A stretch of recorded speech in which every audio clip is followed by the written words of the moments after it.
I'm starting off with a clean face, and I'm taking my glue stick and gluing down my brows flat. Once the glue dries and my brows are flat and smooth, I'll be covering them with generous amounts of setting powder.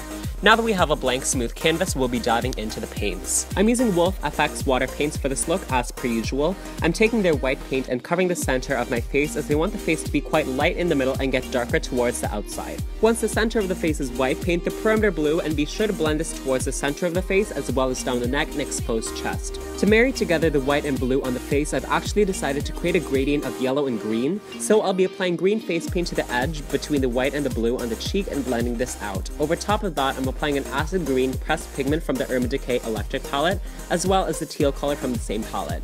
Once that's nicely blended, apply a yellow shadow or pigment to the center, right around the inner portion of the eyes, and blend towards the green. I'll also be taking some purple pigment and blend this in the hairline of my face for added dimension. Once you're happy with the complexion, take some white face paint and reinforce the white around the upper lip and nose where the tiger's mouth and nose would be. Using some black face paint on an angled brush, I'm creating the nose in somewhat of an upside down umbrella shape, creating hairline strokes upwards.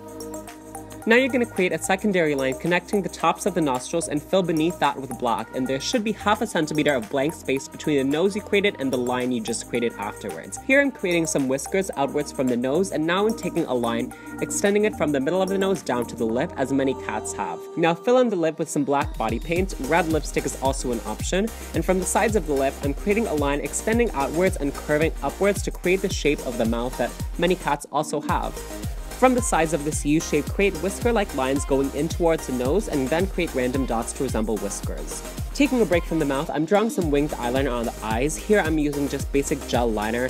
When you're working around the eyes, it's a sensitive area obviously, so it's best to use products that are made for the eyes, like this eyeliner. Now I'll be working on the forehead. From the inner part and outer part of the eye, I'm drawing a stripe upwards with black paint. Don't be too worried about neatness here because the stripes of a tiger are hardly perfect. In fact, I even like to wiggle my brush a bit to create random curves. On one side of the stripe, I'm drawing hairline strokes with careful precision. Then I'll be drawing two more stripes unconnected to the eye between the two larger stripes, also making more hairs. Next, I'm taking white body paint on a small paintbrush and I'm drawing more hair-like strokes right against the ones to be created in black. Now we're going to do some more work on the eyes. I'm taking more gel liner and I'm drawing an inner wing to the eye and filling that in. Below this wing, I'm creating a thick line of white hairs and then outlining that shape in more black hairs on the bottom. As you can see, it adds a lot of definition. Then I decided the top of the forehead was kind of missing something in the middle to make it more symmetrical, so I made a random shape, creating both black and white hairs as I mentioned before. From here on out, it might be best to simply just show you what I'm doing since it's quite hard to explain. I'm just following that technique I mentioned of drawing stripes, then black hairs against the stripe, and then finally white hairs against the black hairs. I'm doing that all over the face, but not too many since we don't want the face to be too overcrowded. You'll see that for the hairs on the jaw, I'm creating the stripes and hairs very liberally. You'll notice I'm holding my brush on the end of it, which means I'm holding it very loosely, which is a technique that aids in creating more loose, easy hairs. Another technique is to take advantage of a duo fiber brush. Now because of the unique shape of the white longer fibers, you'll see that taking a gentle stroke creates multiple hairs as long as you don't put too much pressure on it. Now you'll also notice I've applied yellow and green in selected areas of the chest just so the yellow on my face doesn't seem too random and lonely. Rather, we all want it to connect and be cohesive. While you're watching me make more stripes, I want to take this time to shout out the people that inspired this look. One of them is Kim Baker from Face Painting Tips. The other is Shilling Beauty. I hope that's how I pronounce her name, but I'll link both of their videos down below.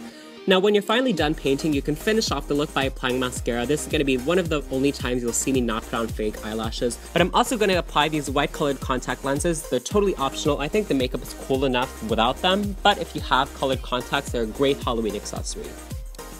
And with that, the look is complete. Let me know what else you want to see from me this Halloween or whatever time of year it is you're watching, as it's always Halloween season on my channel. Bye!